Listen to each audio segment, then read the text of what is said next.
ओला, bonjour, नमस्ते, सत श्री अकाल। आज की वीडियो के अंदर मैं आपके साथ अपना थोड़ा-सा एक्सपीरियंस शेयर करूँगा कि जो आपने टाइटल में भी पढ़ लिया होगा कि जो रेसिज़्म वगैरह है, वो जर्मनी में है या नहीं है, पर्सनल लाइफ़ के अंदर कैसा होता है, स्पेशली एज़ अ सिख। क्योंकि जब पगड़ी बाँध के बाहर निकलते हैं जर्मनी के अंदर और जिस सिटी के अंदर मैं रहता हूँ, तो वहाँ पर थोड़ा-सा मतलब मिक्स टाइप ऑफ फीलिंग है, बट वही मैं आपके साथ आज शेयर करने वाला हूँ कि साढ़े 3 साल के अंदर अभी तक मेरा क्या एक्सपीरियंस है। मेरे साथ अभी तक कोई ऐसा एक्सपीरियंस हुआ है जो बहुत ही रेसिस्ट हो या फिर बहुत ही ज़्यादा मतलब अजीब-सा हो। और मेरे को ये भी मतलब कहना है कि जो मेरे साथ एक्सपीरियंसेस हुए हैं, वो अच्छे भी हुए हैं और बुरे भी हुए हैं, और कभी-कभी एज़ अ सेलिब्रिटी वाली भी फीलिंग आती है। सो मैं इस वीडियो के थ्रू कुछ अपनी स्टोरीज़ शेयर करना चाहता हूँ कि अभी तक जो मेरे को जो अभी तक यहाँ पे फ़ील हुआ है, वो कैसा है, और उससे मेरी क्या लर्निंग्स है, और एज़ अ ह्यूमन मैं क्या इवॉल्व हो पाया हूँ, मैं क्या किस चीज़ में मैं ग्रो हो पाया हूँ as a human. Right, so let's get started. तो नॉर्मली आपको पता होगा कि अभी मैंने पिछली वीडियोस भी बनाई थी जिसके अंदर मैंने फुल्डा यूनिवर्सिटी की बात करी थी। तो मैं फुल्डा में रहता हूँ जहाँ पर अराउंड 70,000 लोग रहते हैं, 70 से 80,000 लोग रहते हैं, और ये रिलेटिवली एक छोटी सिटी है इन कंपैरिजन टू, अगर हम बर्लिन की बात करते हैं, फ्रैंकफर्ट की बात करते हैं, या फिर हम कोलोन की बात करते हैं, राइट। तो यहाँ पर होता क्या है कि जैसे मैं अब बाहर निकलता हूँ रोड पे कि जब मैंने अपना पगड़ी बांधी होती है, और उस टाइम पे होता क्या है कि कुछ-कुछ लोग ना मेरे को अस्सलाम वालेकुम, मतलब उनको लगता है कि आई एम अ मुस्लिम। सो वो मेरे को ऐसे ग्रीट करते हैं, और उसका रीज़न मेरे को समझ आता है क्योंकि 2015 के अंदर, आज से 7 साल पहले, जब यहाँ पर बड़े सारे लोग जो रिफ्यूजी क्राइसिस में आए थे, और वो आए थे मुस्लिम कंट्रीज से स्पेसिफिकली, जैसे टर्की की बात कर लो आप, या फिर सीरिया की बात कर लो। सो उनको ऐसा लगता है कि जब मैंने पगड़ी बांधी होती है और दाढ़ी रखी होती है, तो उनको लगता है कि मैं मुस्लिम हूं, तो वो मेरे को ग्रीट करते हैं अस्सलाम वालेकुम। स्टार्टिंग स्टार्टिंग में तो मेरे को थोड़ा सा अजीब लगा। मैंने कहा यार इनको क्या मतलब, मेरे को ना मतलब मेरे को लगा कि मैं कैसे इन चीज़ों को समझूँ और कैसे चीज़ों को उनको बोल सकूँ। सो हुआ क्या, मैंने थोड़ा-सा इस पे विचारा, और फिर मेरे को लगा कि पहला ऑप्शन मेरे पास ये है कि मैं उन लोगों को इग्नोर करूँ। बात ही ना करूँ कि जैसे मेरे को वो अस्सलाम वालेकुम बोल रहे हैं, तो मैं उसको कोई जवाब ही ना दूँ। और सेकंड मेरे को ऑप्शन लगा कि अच्छा, ये मेरे को अस्सलाम वालेकुम बोल रहे हैं, सो मेरे को इनसे इनको रोक के बताना चाहिए कि मैं मुस्लिम नहीं हूँ, मैं सिख हूँ। और तीसरा ऑप्शन मेरे को ऐसा लगा कि क्या फ़र्क पड़ता है अगर ये मेरे को अस्सलाम वालेकुम बोल रहे हैं, तो मैं इनको वालेकुम अस्सलाम में ही जवाब दे देता हूँ। क्योंकि अगर हम जर्मनी में रहते हैं तो हेलो का जवाब भी हेलो में देते हैं, राइट? अगर इंडिया में होते हैं तो कुछ लोग हमें मिलते हैं जो मुस्लिम होते हैं या जो हिंदू होते हैं, तो वो नमस्ते बोलते हैं, तो नमस्ते का जवाब नमस्ते में हो जाता है, या सत श्री अकाल का जवाब सत श्री अकाल में हो जाता है, राइट? सो क्या फ़र्क पड़ता है कि अगर मेरे को ये अस्सलाम वालेकुम बोल रहे हैं और मैं उनको जवाब दे रहा हूँ, तो उसके अंदर मेन चीज़ जो मेरे को रियलाइज़ेशन हुई, वो ये हुई कि कोई मैटर नहीं करता कि मैं सिख हूँ, हिंदू हूँ, मुस्लिम हूँ, ईसाई हूँ, या फिर क्रिश्चियन हूँ, या मैं ज्यूइश हूँ, लेकिन बात तो एक ही हो रही है। मेन जो है वो ह्यूमैनिटी की बात हो रही है कि हम एक-दूसरे के साथ कैसे बिहेव करते हैं और कैसे ग्रीटिंग करते हैं, राइट? सो उसकी जो इंटेंशन थी वो ये थी कि प्यार के अंदर जब आप रहते हो सोसाइटी के अंदर, तो आपको ये चीज़ रियलाइज़ होती है। और यहाँ पर एक्चुअली में इस सिटी के अंदर ऐसा है कि 130 देशों के अलग-अलग लोग रहते हैं। तो उस वजह से मतलब यहाँ पे इतनी ज़्यादा डाइवर्सिटी है कि आप इतने सारे लोगों से मिलते हो, तो आप कोशिश करते हो नई चीज़ें सीखने की, और उनसे ये चीज़ सीखने की कि आप उनकी लैंग्वेज के अंदर कैसे ग्रीट करते हो। सो ये मेरे साथ ऑटोमैटिकली मतलब ऑटोमैटिकली नहीं, मतलब मेरे को आई थिंक रोज़ ही होता है। अगर मैं बस में जाता हूँ, या फिर अगर मैं जिम जाता हूँ, या कभी यूनिवर्सिटी में भी लोग मिलते हैं, तो नॉर्मली ऐसी चीज़ होती ही होती है। और इसके अलावा एक बार मेरे साथ क्या हुआ था कि मुझे ये नहीं पता कि कि वो सिख की वजह से है या फिर वो क्या था। सो हुआ क्या, हम यहाँ पर रोड पे जा रहे थे, मैं जिम जा रहा था, और एक बंदा वहाँ पे ना शराब पी के लेटा हुआ था, तो वो मेरे को देख के बोलता है कि देखो तालिबान से लोग आए हुए हैं। So that thing I got offended कि मेरे को ऐसा लगा कि यार मेरे को तालिबान से क्यों बोल रहे हैं। सो मैंने सोचा कि मेरे को इससे एक बार बात करनी चाहिए। सो मैं उसके बाद वापसी गया, मैंने उसको बोला कि आपने मेरे को बोला कि मैं तालिबान से हूँ, लेकिन मैं हूँ इंडिया से। तो वो कहता कि नहीं नहीं नहीं नहीं नहीं नहीं, मैंने मैंने ये नहीं बोला कि आप तालिबान से हो, मैंने ये बोला है कि आप इंडिया से हो लेकिन आप तालिबानियों की तरह पगड़ी बांधते हो। सब मैंने कहा अच्छा, मैंने कहा तालिबान की यहाँ पे बात कैसे आ गई, आप ये बताओ ना। तो वो बंदा 2-3 बार उसने ये बात घुमाने की कोशिश करी, उसने कहा कि नहीं ऐसे नहीं है, ऐसे है, ऐसे नहीं है, ऐसे है। सो मैंने उसको लास्ट में आके बोला कि मैंने कहा यार, और मैं मतलब उसके अंदर मेरे को थोड़ा सा गुस्सा भी आया, और क्योंकि मैं ऑफेंड हो गया था उस टाइम पे। लेकिन जब बंदे के दिमाग में गुस्सा आता है, जब बंदा ऑफेंड होता है, तो वो ईगो पे बात आ जाती है बजाय कि बंदा प्यार से बात कर पाए। सो वो मेरे को रियलाइज हुई 1-2 दिन के बाद कि मैंने कहा यार, इस बंदे को अगर नहीं पता है तो इसमें इसकी गलती क्या है, राइट। लेकिन जब मैं अगर गुस्सा कर रहा हूं तो मैं इस चीज को प्रूव करने की कोशिश कर रहा हूं कि मैं तालिबान से नहीं हूं, राइट। सो उसके अंदर मैंने फिर सोचा कि मैंने उस बंदे को बोला, मैंने कहा कि भाई अब जब आप सूफी होगे ना तब मैं आपसे बात करूंगा, क्योंकि अभी बात करने का फायदा नहीं है। तो वो बंदा कहता ठीक है ठीक है। सो आई रियलाइज कि यार मेरे को उस बंदे से माफी मांग लेनी चाहिए कि मैंने उस बंदे के साथ ऐसे बिहेव किया बजाय कि उसके ऊपर गुस्सा करने के। अभी तक वो बंदा मेरे से मिला नहीं है। अगर वो बंदा जैसे यहाँ पे मिलता है बस के अंदर, सो आई विल डू इट। क्योंकि इस चीज की जो रियलाइजेशन है वो टाइम के बाद आती है, वो एकदम से नहीं आती। जब आप उस सिचुएशन में होते हो तो आपको उससे लर्निंग मिल सकती है, राइट। ये मेरे जो 2 एक्सपीरियंसेस थे, और भी बड़े सारे एक्सपीरियंसेस होते हैं। जैसे कि एक बार मैं फ्रैंकफर्ट से वापसी आ रहा था ट्रेन के अंदर, तो एक बंदा मुझे क्या करता है, 3 बंदे हैं जिन्होंने शराब पी हुई है, और वो शराब पी के ना मैं अपने दोस्त से फोन पे बात कर रहा हूँ पंजाबी के अंदर। तो वो बंदा मुझे कहता है कि आप धीरे बात करो। मेरे को लगा कि अच्छा मैं थोड़ा तेज बोल रहा हूँ तो मैं धीरे बात कर लेता हूँ। मैंने धीरे बात करनी शुरू कर दी, मतलब थोड़ी आवाज कम कर ली। उसके बाद 10 मिनट के बाद फिर वो बंदा मुझे बोलता है कि भाई तू बात क्यों कर रहा है, धीरे बात कर। सो उस बंदे को ऐसे लगा कि मेरे को जर्मन नहीं आती और मैं उसको कोई जवाब नहीं दे पाऊंगा। तो हुआ क्या कि मैंने उसको बोला, मैंने कहा देखो भाई, जब भी आप कोई और कंट्री में जाते हो ना तो लोग आपके साथ ऐसे बिहेव नहीं करते, और आपको ये बात पता होनी चाहिए कि आपने शराब पी हुई है तो आप ऐसे बिहेव कर रहे हो। जब मैंने थोड़ी सी आवाज तेज करके ऐसे बोला ना, तो जो उसके साथ वाले जो दोस्त दोस्त थे उन्होंने बोला कि वी आर रियली सॉरी, ये बंदे ने ज्यादा पी हुई है और ये नशे में है, इस वजह से ये ऐसे बात कर रहा है, we are really sorry for that. तो मैंने कहा ठीक है कोई दिक्कत नहीं है, मैं फोन पे बात करता रहा। और 15 मिनट के बाद जब मैंने फोन रखा तो जो वो लोग थे, जो तीनों लोग बैठे हुए थे, वो मेरे से आके बोलते हैं कि भाई oh you are from India right. मैंने कहा हाँ मैं इंडिया से हूँ। कहते हैं हाँ वहाँ पे बॉलीवुड डांस होता है, ये होता है, वैसे होता है, उनका कल्चर ऐसा है। मैंने कहा हाँ है। तो कहता कि अच्छा यहाँ पे कोई बॉलीवुड पार्टीज होती हैं या फिर कोई बॉलीवुड म्यूजिक होता है, आप मुझे बताओ। तो हुआ क्या, इस सिचुएशन से ऐसी सिचुएशन निकल गई जहां पर मैं उनसे प्यार से बात कर रहा हूं, और इवन उन्होंने मेरे को लास्ट में आके ये तक बोला कि भाई अब आज फ्राइडे नाइट है तो मेरे साथ आप चलो फुलडा के अंदर, आपको हम पार्टी देंगे। मैंने कहा नहीं नहीं भाई, मेरे को अपने एग्जाम्स वगैरह देने हैं। लेकिन मेरे को यहाँ पे ये चीज, मैं जो अपना एक्सपीरियंस शेयर कर रहा हूँ उसके अंदर ये बताना चाहता हूँ कि जरूरी नहीं है कि जैसे लोग आपसे बात कर रहे हैं वही उनका उनके अंदर भी यही चल रहा हो। क्योंकि होता क्या है कि जब वो बंदा शराब वगैरह पीता है, जो अपने होश में नहीं होता, तो वो दूसरी बातें बोलता है आपको। लेकिन जब बंदा होश में होता है तो उसको पता होता है कि भाई कैसे बात करनी है कैसे नहीं करनी। ऐसे 2-3 एक्सपीरियंसेस जो मतलब मैंने आपको बताया जो अजीब थे। और एक बार तो मतलब बहुत ज्यादा हो गया कि हम फ्राइबुर्ग गए थे, श्वार्ट्सवाल्ड ब्लैक फॉरेस्ट में, वहां से हम वापसी आ रहे थे। हम ट्रेन में बैठे और कोरोना टाइम चल रहा आपको पता ही है, तो हमने क्या करा, हमने मास्क उतारा। मास्क उतार के ना कुछ खाना था, हमने हमने खाना शुरू कर दिया ट्रेन के अंदर।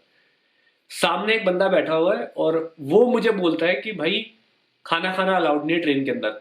मैंने कहा है, मैंने कहा ये कब से हो गया कि खाना खाना अलाउड नहीं है। फिर यहां से मेरे को एक बंदा बोलता है, पीछे से लेडी मेरे को बोलती है कि आप बाहर उतरो, और वो लेडी को दिख रहा है कि 3 मिनट के अंदर ट्रेन चलनी है, और वो मुझे बोल रही है कि नहीं आप बाहर उतर के जाओ और वहां पे खाना खा के फिर वापसी आओ और फिर मास्क लगा के बैठो। और देखते ही देखते 10 बंदे मतलब 10 बंदे जो आपस में बैठे हुए थे इधर उधर, वो सारे मेरे को बोलना शुरू कर दिया, मास्क पहनो, ये करो वो करो। मेरे को थोड़ा सा नर्वसनेस हो गई। मैंने कहा मतलब भाई हुआ क्या है कि मास्क मैं सिर्फ एक खा ही तो रहा हूँ।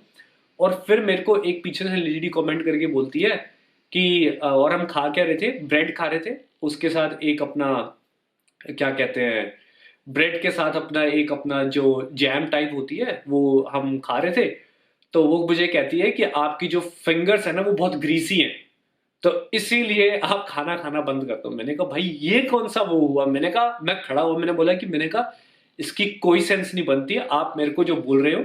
सो ये बोलना, मैंने कहा मतलब इसका मतलब क्या है कि आप मेरे को ये बता रहे हो कि मैं उंगलियों पे मेरे क्या लगा हुआ है क्या नहीं लगा हुआ, राइट। तो उन्होंने ऐसे कमेंट मारने शुरू करे और मेरे को उस टाइम पे मतलब इतना ज्यादा ऐसा फील हुआ। मैंने कहा यार यू ऑल आर राइट, आप सारे ठीक हो, आप जो बोल रहे हो वो सब ठीक है। तो उसके बाद मैंने कहा कि मैं खाना अपना बंद करता हूँ, मैंने मास्क लगाया और मैं शांत होकर बैठ गया। और फिर हुआ क्या, पीछे से दो बंदे बोलते हैं अरे नहीं नहीं नहीं आप खाना खाओ। और उन लोगों को मतलब आप देखो कि क्या ड्रामा चल रहा है, 10 लोग मुझे बोल रहे हैं कि भाई तू खाना बंद कर, और पीछे से दो लोग बोलते हैं नहीं नहीं भाई परेशान क्यों कर रहे हो बंदे को, छोड़ो आराम से भाई तू खाओ और उसके बाद फिर मास्क लगाइए, कोई दिक्कत नहीं है। तो इतनी बात फिर मेरे को थोड़ा सा लगा, मैंने कहा कि मतलब ऐसे लोग भी हैं जो सपोर्ट कर रहे हैं। और उसके बाद 10 मिनट के बाद एक अंकल आंटी चढ़ते हैं ट्रेन के अंदर, और वो अंकल ने मास्क नहीं लगाया होता। जो लेडी मुझे जो कमेंट्स कर रही थी उसके सामने वो अंकल बैठ जाते हैं, और फिर वो अंकल ने मास्क नहीं लगाया हुआ और वो कुछ नहीं बोल रही है, और वो जो अंकल का कलर था वो वाइट था। तो मुझे नहीं पता कि मतलब कि आप क्यों कमेंट कर रहे थे मुझे, क्या कैसे कर रहे थे। तो होता क्या है, मैं फिर खड़ा होता हूँ, मैंने बोलता हूँ, मैं अपनी फ्रेंड को बोलता हूँ कि भाई देख मुझे ना ये बात बोलनी पड़ेगी लेकिन मेरे दिल में ना रिग्रेट रह जाएगा कि मेरे को ये बंदे ऐसे बोल रहे हैं लेकिन उस बंदे को कुछ नहीं बोल रहे। तो उसने कहा कि भाई ठीक है तू खड़े होके बोल दे ये बात, तेरे अगर मन में बात रह जाएगी। तो हुआ क्या, मैं खड़ा हुआ, मैंने पहले अंकल को बोला, मैंने कहा अंकल देखो आपसे मेरे कोई लेना देना नहीं है, आपने मास्क नहीं लगाया हुआ कोई प्रॉब्लम नहीं है, मैं आपसे कुछ नहीं बोल रहा, लेकिन मेरे साथ कुछ इंसिडेंट हुआ है तो वो मैं क्लैरिफाई करना चाहता हूँ। और फिर मैं वो आंटी को बोलता हूँ जो पीछे बैठी हुई थी कि अब देखो आप, इन्होंने तो मास्क लगाया हुआ, आप इनको तो कुछ नहीं बोल रहे। और वो लेडी मुझे बोलती है कि कहाँ पे है वो, कहाँ पे है। मैंने कहा जस्ट आपके सामने बैठे हुए, उन्होंने भी तो मास्क नहीं लगाया हुआ। कहती नहीं नहीं मैंने देखा नहीं उन्होंने मास्क लगाया है नहीं लगाया। मैंने कहा यही तो बात है, मुझे नहीं पता कि आप सारे मेरे पे क्यों चढ़ गए, मैंने पगड़ी बांधी है या मेरा कलर अलग है, या मेरे को नहीं पता क्या रीजन है उसका। लेकिन अब सामने कोई बंदा बैठा है, आप उनको, उन्होंने मास्क नहीं लगाया हुआ, आप उनको कुछ नहीं बोल रहे। सो वो लेडी मुझे बोलती है नहीं नहीं ऐसा कुछ नहीं है, वो है ये है। तो ये जो मैं आपके साथ शेयर कर रहा हूँ ये स्टोरीज है जो मतलब अभी तक मेरे साथ हुई है और बहुत सारी हैं। तो ये तो स्टोरीज थी जो मतलब असल में मतलब लाइक कि थोड़ा सा अजीब सा एक्सपीरियंस था। और दूसरी साइड ऐसा भी होता है कि बहुत लोग ऐसे मिलते हैं जो मेरे को देखते हैं और वो मेरे को देख के हेलो बोलते हैं और कहते हैं कि oh you are a Sikh, you are from India, right. एक बार क्या हुआ, मैं फ्रैंकफर्ट के अंदर था, मैं एक रेस्टोरेंट में गया। सो वहां पे मेरे को खाना लेना था और ट्रेन में मेरे को वापसी घर जाना था। तो होता क्या है कि मैं उनको बोलता हूँ, मैंने कहा कार्ड से पेमेंट हो सकती है यहाँ पे। वो कहते हैं नहीं कार्ड से पेमेंट नहीं होगी, आपको कैश लेके आना पड़ेगा। मैंने कहा मेरे पास इतना टाइम नहीं कि मैं कैश लेके आऊँ, उसके बाद फिर ट्रेन मेरी निकल जाएगी। तो मैंने कहा चलो कोई नहीं, मैं कहीं और से मैकडी वगैरह से कुछ देख लूंगा। मैं बाहर निकलता हूँ, मैं बाहर जा रहा हूँ, पीछे से एक बंदा मेरे को आवाज मार रहा है सरदार जी सरदार जी। मैंने कहा है, मैंने कहा ये कौन है। मैंने देखा पीछे से वो आए, कहते कि सरदार जी मैंने आपको देखा कि आपने कुछ खाना लेना था लेकिन आपके पास पैसे नहीं थे, तो या आपके पास कार्ड था, तो आप अगर बोलो तो मैं आपके लिए पेमेंट कर देता हूँ और आप खाना लेके अपना चले जाओ।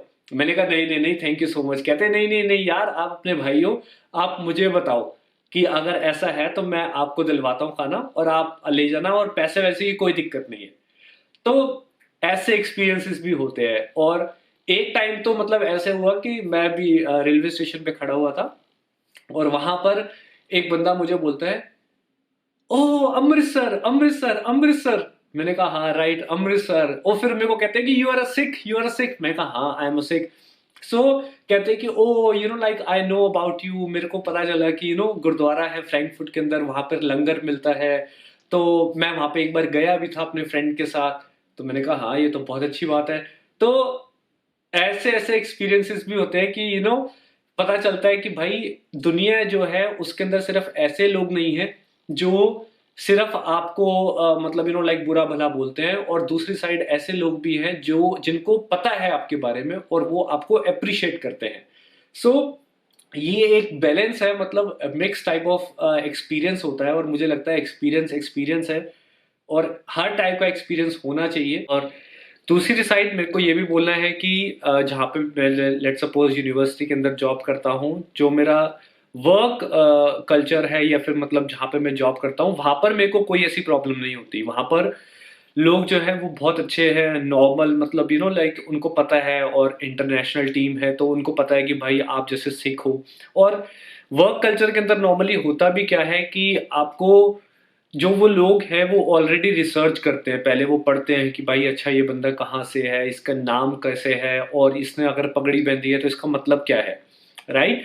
सो वो चीज़ जो है वो मतलब अच्छी चीज़ है कि उनको पता है कि जो बंदा है वो कहीं और से आया है, तो वो इंफॉर्मेशन रखते हैं उसके बारे में, और फिर आपके साथ जब बात करते हैं तो उनको पता होता है कि कल्चरल डिफरेंसेस क्या होते हैं कैसे नहीं होते, तो वो उन चीज़ों को ऑटोमेटिकली अवॉइड करते हैं जो जिससे अपना कोई प्रॉब्लम क्रिएट हो सकती है।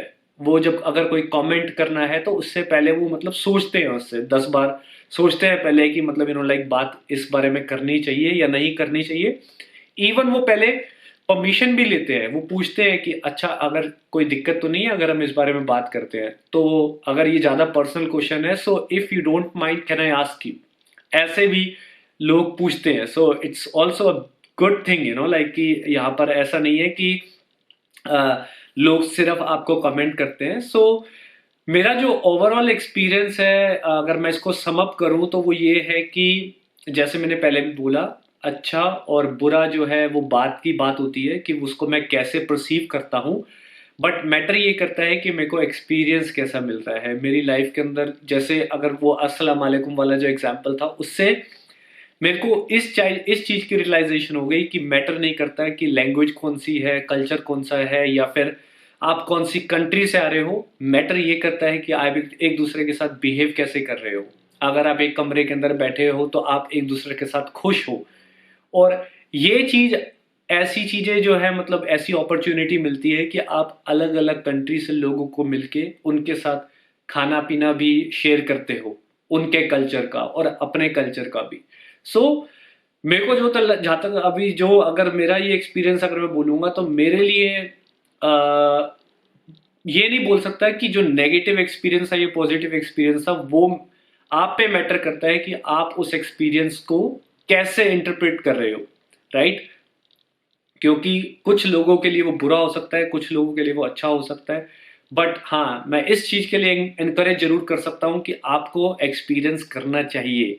क्योंकि जब आप ये चीज़ों को एक्सपीरियंस करते हो तो आपके जो बिलीफ्स हैं ना, जो पुराने बिलीफ्स हैं, वो उनको आपको क्वेश्चंस करने के लिए एक अपॉर्चुनिटी मिल जाती है, और आप फिर लेट गो करके और अच्छे तरीके से ग्लोबल लेवल पे अपनी कॉन्शियसनेस को आप डेवलप कर सकते हो। सो इसी के साथ मैं मतलब एंड करता हूँ, और आई होप कि आपको स्टोरीज अच्छी लगी होंगी, या फिर जो मेरा एक्सपीरियंस है उसके अंदर से आपको कुछ ना कुछ मिला होगा, ताकि आप अगर अपनी लाइफ के अंदर आगे डिसीजन लेना चाहते हो कहीं पे अब्रॉड जाने के लिए, या फिर कहीं और मूव करने के लिए, या फिर विद इन द कंट्री कोई और सिटी मूव करने के लिए, so that can also help you to grow. So, take care, bye bye, and until the next video.